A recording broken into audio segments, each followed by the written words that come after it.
Exercise 3.6 topic है chain rule of differentiation.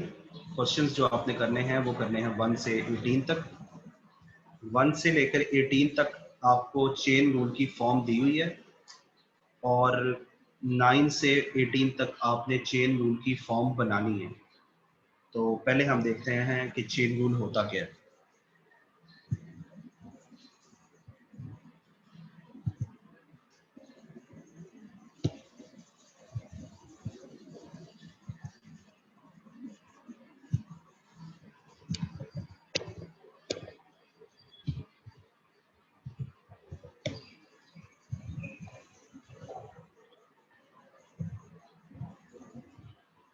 One से 18 तक बनते हैं chain rule.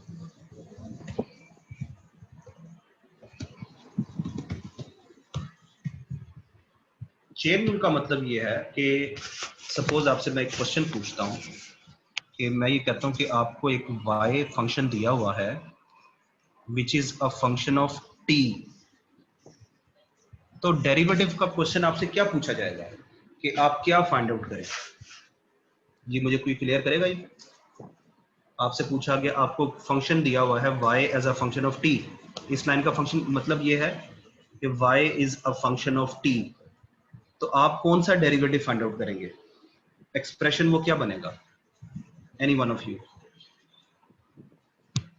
What is the expression you will find? जी सर dy by df। हाँ नहीं, डी एफ नहीं, F is just a representation, यानी कि सपोज हाँ टी होता है, ठीक है, variable is T not F.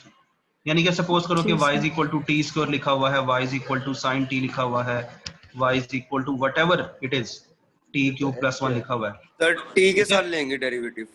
हाँ पहले सुन ले ध्यान से जरा, ये जो एक क्वेश्चन पूछा ना किसी ने, तो ये जो हमारे पास फंक्शंस आ रहे हैं इनकी जनरल फॉर्म होती है एफ ऑफ टी। हम जब भी कहते हैं भी किसी एक्सप्रेशन में टी आ रहा है तो उसका मतलब क्या है कि उसको हम जनरलाइज तौर पे कैसे लिखते हैं, एफ ऑफ टी लिख देते हैं। आपको याद होगा कि हमने y is equal to F of X भी किया था। जी सर। ठीक है, तो ये भी क्या चीज थी कि हमने जब भी कोई देखा कि y is equal to X square लिखा हो, y is equal to square root of X लिखा हो, कुछ भी हो, तो उसको इन जनरल कैसे लिखते हैं हम, y is equal to F of X. और हम फाइंड आउट क्या करते हैं, यहां से हम फाइंड आउट करते हैं dy बाई डी एक्स। तो इसी तरीके से मैंने आपसे ये क्वेश्चन पूछा कि अगर आपके सामने लिखा हुआ है y as a function of t, तो आपका सवाल क्या होगा जो पेपर में होगा? अपने माइक्स म्यूट कर दें, माइक्स अपने म्यूट कर दें।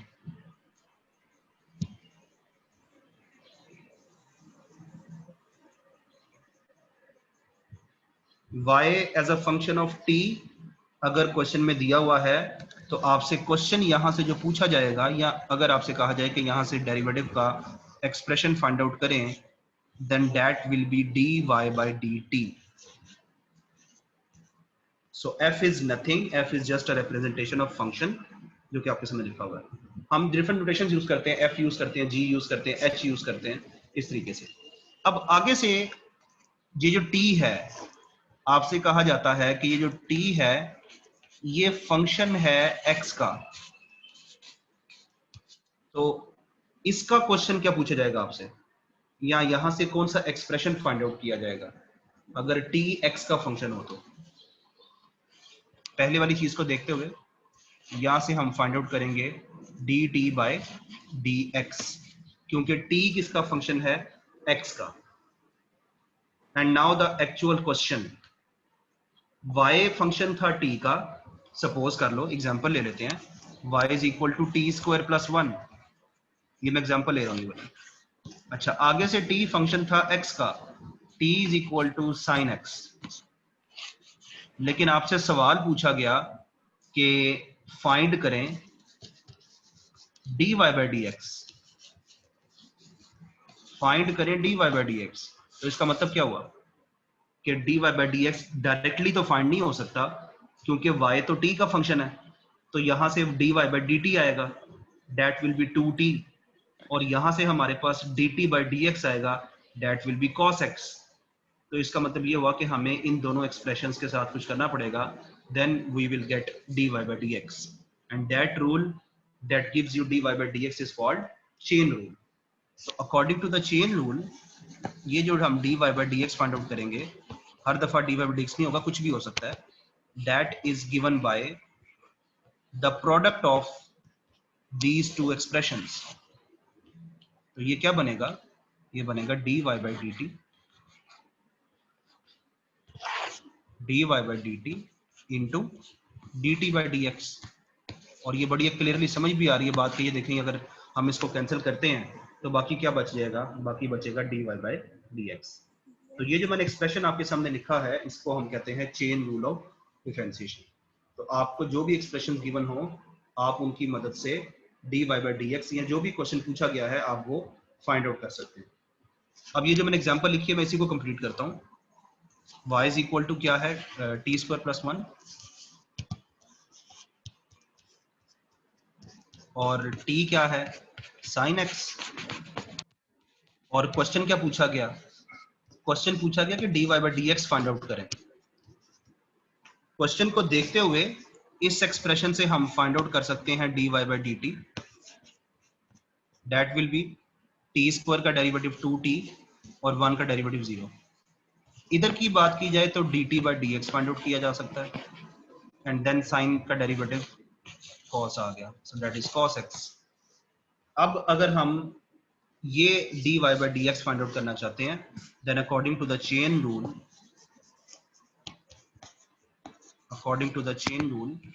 dy by dx is equal to dy by dt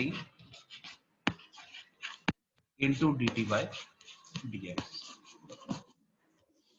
dy by dt is 2t and dt by dx is cos x, and that concludes the question. और अगर आपने यहाँ पर t की वैल्यू पुट करनी है, कभी कभार वो कहते हैं कि आंसर भी x में निकालें, तो आप वो वैल्यू यहाँ से इसमें पुट कर दें. तो अगर हम t की वैल्यू भी पुट करते हैं then it will be 2 sin x cos x. ठीक है, तो ये बहुत ही आसान क्वेश्चंस हैं चेन रूल के. अगर आपको ये फार्मूला छोटा सा आप याद कर लें या इसको सिचुएशन को देखते हुए आप उसके डेरिवेटिव्स फाइंड आउट करें तो आपको खुद ही कॉमन सेंस से समझ आ जाएगी कि आपने इनको आपस में मल्टीप्लाई करना है, तो आपके पास रिक्वायर्ड एक्सप्रेशन आ जाएगा. क्वेश्चंस पे एक दफा नजर डाल लेते हैं कि जो मैंने आपको क्वेश्चन करवाया है वो किस तरीके से होगा. उसकी तरह के जो क्वेश्चंस हैं, तो अगर आप गौर करें तो इधर हमारे पास जो क्वेश्चन दिए हुए हैं जो हमने करने हैं क्वेश्चन 1 से 8 तक, आपको मैंने उनका रेफरेंस दिया. तो y किसका फंक्शन है, u का, यानी कि t की जगह पे u आ गया. y फंक्शन है u का, तो मुझे बताएं यहां से आप क्या फाइंड आउट करेंगे. क्वेश्चन नंबर 1, y है 6u. हाँ जी sir dy over du. dy by exactly du. du find out होगा, और आगे से जो u है वो x का फंक्शन है, तो यहां से क्या फाइंड आउट होगा.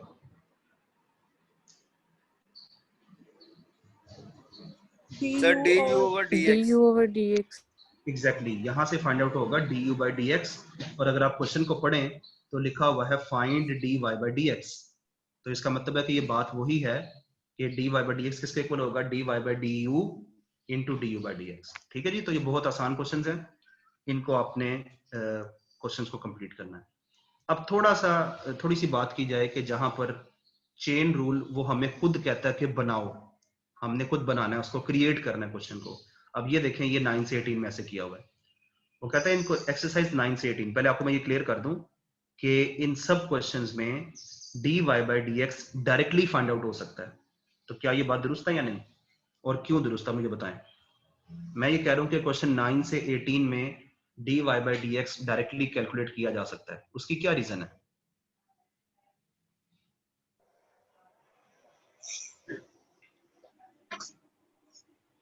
जी, anyone.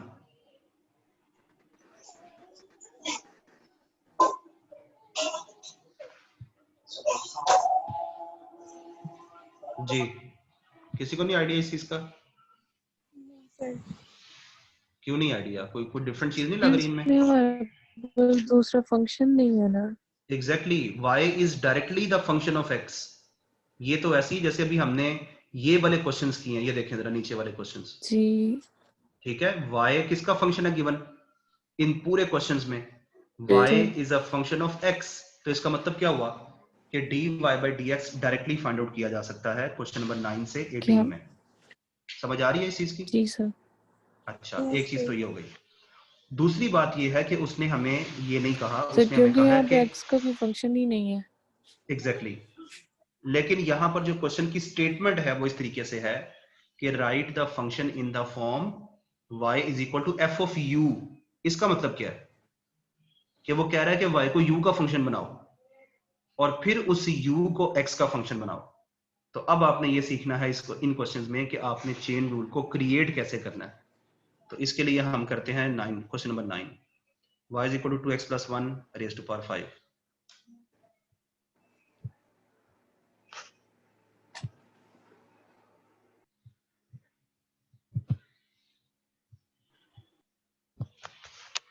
Question number 9 is y is equal to 2x plus 1 raised to power 5। Question था फाइंड dy by dx। मैं पहले आपको अगेन वेरी क्लियर कर दूं कि मैं ये कह रहा हूं कि this question can be done without chain rule. Chain rule तो तब यूज करते हैं जब चेन बनी हो, y फंक्शन हो, u का u फंक्शन हो, t x का, तो ये तो तब यूज करते हैं। विदाउट चेन रूल हम इसको डायरेक्टली फाइंड आउट कर सकते हैं using the rules of differentiation. तो मैं पहले इस क्वेश्चन को कर रहा हूँ विदाउट चेन रूल। तो मुझे कोई बताएगा कि डायरेक्टली dy by dx क्या आएगा, कैसे फाइंड आउट करेंगे? Sir 5। Exactly power rule use करेंगे, 5 साइड पे आ जी। जाएगा। ठीक है, 2x 5 प्लस 1 2x प्लस 1 और सो पावर क्या रह 4 जाएगी 4 4 और पावर के बगैर डेरिवेटिव से मल्टीप्लाई करेंगे। 2x प्लस 1 का डेरिवेटिव क्या होगा? 2x प्लस अम, 1 नहीं सर 2x 2 से 2 होगा। सर 2 हो सिंपल जाएगा, 2 होगा। 2 हो जाएगा। ये 2 5 से मल्टीप्लाई होगा, 10 2x plus 1 raise to power 4। नहीं जी, ये इसका आंसर आना चाहिए आपके पास after applying the chain rule. अब चेन रूल बनाना कैसे है, ये बहुत आसान है, इसको देख लेते हैं। y is equal to 2x plus 1 raised to power 5। उसने हमें कहा क्वेश्चन में कि आप y को u का फंक्शन बनाएं, make y a function of u and then u as a function of x। तो ये काम आसान इसलिए है कि आपने जब भी कोई इस तरह का क्वेश्चन देखना है, आपने होल पावर छोड़ देनी है। ठीक है, और उसमें जो बाकी चीज बच जाएगी पावर में, ये क्या बचा बाकी 2x प्लस 1, आपने इसका नाम रख देना है u। So let u is equal to u 2x plus 1। तो अगर u 2x प्लस 1 है then y will be equal to what? 5 power 5 u की पावर 5 5। क्या ये 5 दोनों बातें पूरी, क्या ये दोनों बातें पूरी हो गई हैं कि y u का फंक्शन बन चुका हो और u x का फंक्शन बन चुका हो? ठीक है, तो ये दोनों जी रिक्वायरमेंट्स सर। पूरी हो गई हैं। और अगर ये दोनों रिक्वायरमेंट्स पूरी हो गई हैं तो फिर हम dy by dx कैसे फाइंड आउट करेंगे? According to the chain rule. तो सबसे पहले आपने यहां से फाइंड आउट करना है dy by what?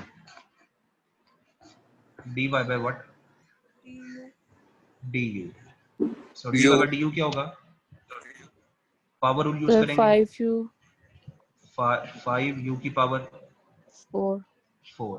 4 नंबर 2, हाँ नंबर 2, आपके पास u है 2x प्लस 1, आपके पास u है 2x प्लस 1। आप यहां से फाइंड आउट करेंगे du by dx, that will be equal to what? 2 जी बिल्कुल 2 हो जाएगा। Now according to the chain rule du dy by dx किसके इक्वल होगा? This dy by dx is equal to dy by du into du by dx। Values put करेंगे, dy by du किसके इक्वल है? 5 u की पावर 4 और ये इक्वल है 2 के, ये बना 10 u की पावर 4। हमारा आंसर किस में आना चाहिए? जो वेरिएबल आपका यहाँ पे है नीचे x की फॉर्म में, u की वैल्यू पुट कर देंगे 10, u की वैल्यू है 2x + 1 और ये इसकी पावर आ जाएगी 4, which is the same answer as we got from the direct math. ठीक है जी, इन चीज़ों को क्लियर कर लें। अब थोड़ा सा क्वेश्चंस पे वापस आते हैं कि किन किन क्वेश्चंस में ऐसा हो रहा है कि आपने पावर को छोड़ देना है और u का नाम वो रख लेंगे जी। तो ये जो मैंने अभी आपको बातें बताई हैं पावर के बगैर वाली, जिसका नाम u होगा, वो एप्लीकेबल है क्वेश्चन 9 से 14 में। पावर छोड़ दें, अंदर वाली चीज का नाम u रख दें, पावर छोड़ दें, इसका नाम u रख दें। ये 15, 16, 17, 18 में क्या करेंगे मुझे बता सकते हैं आप? 15 में u किसका नाम होगा? सर 10x का। एग्जैक्टली, एंगल का नाम u होता है, एंगल का। तो यहाँ पर एंगल जो है वो टेंजेंट x है, तो इसका नाम होगा u। तो y क्या बन जाएगा? सेकंड। Secant u। ठीक है, y बनेगा सीकेंट ऑफ u। अच्छा, U। यही तुम चीज वैल्यू करेंगे। सब्स्टिट्यूट करेंगे ना? हाँ जी बिल्कुल, जैसे हमने पहले लेट किया, हमने Okay. यहाँ पर क्या लेट किया था u को? 2x + 1। 2x + 1, ठीक। तो इसी तरीके से हम यहाँ पर भी क्या लेट करेंगे u को? Tangent x। ठीक है, And इसी तरीके से हम यहाँ पर u किसको लेट करेंगे? पाई माइनस 1/x को। अच्छा, अब ये पाई दो, माइनस 1/x। हाँ पाई माइनस 1/x को। अब इधर थोड़ा सा डिफरेंट आ गया। मुझे बताएं कि 17 क्वेश्चन में u किसका नाम होगा? sin cube x। नहीं नहीं नहीं नहीं, आपको पावर का Sin अभी 3। बताया नहीं, दोबारा से थोड़ा सा सोच के बताया करो। देखो ये चीज वही है जो ये है, पूरे फंक्शन पर पावर आ रही है, Sir, पावर x छोड़ दी, x बाकी का नाम x नहीं नहीं। शिरोज x को हम कैसे होगा, क्या बोला किसी ने? ये sin x, sir. Exactly sir इस साइन पूरे x। फंक्शन को फिर हम u आप खुद देखें कि पावर किस फंक्शन पे आ जी। रही है। सवाल ये है, पावर आ रही है साइन x पे। मैंने आपको पहले भी कहा है कि ये सिर्फ पूरे साइन फंक्शन पर पे। पावर नहीं होती, ये जो क्यूब है ये पूरे फंक्शन पर पावर है। तो मतलब क्या हुआ कि u किसको सपोज करेंगे हम? u सपोज करेंगे साइन x को, sin x को। तो y किसके इक्वल आ जाएगा? 3 power u की power u 3. की हाँ sin u क्यूब। की पावर 3, u इस क्यूब। u की पावर 3 यानी कि u क्यूब आ जाएगा। ठीक है, और इसी तरीके से क्वेश्चन नंबर 18 में हम u सपोज करेंगे cos x को, क्योंकि ये जो पावर आ रही है ऊपर, इसके बगैर फंक्शन को हमने u सपोज करना। तो इस तरीके से आपने ये क्वेश्चंस करने हैं। अभी आपको मैं 2-3 क्वेश्चंस दे रहा हूँ, आप उनको अभी कंप्लीट करो।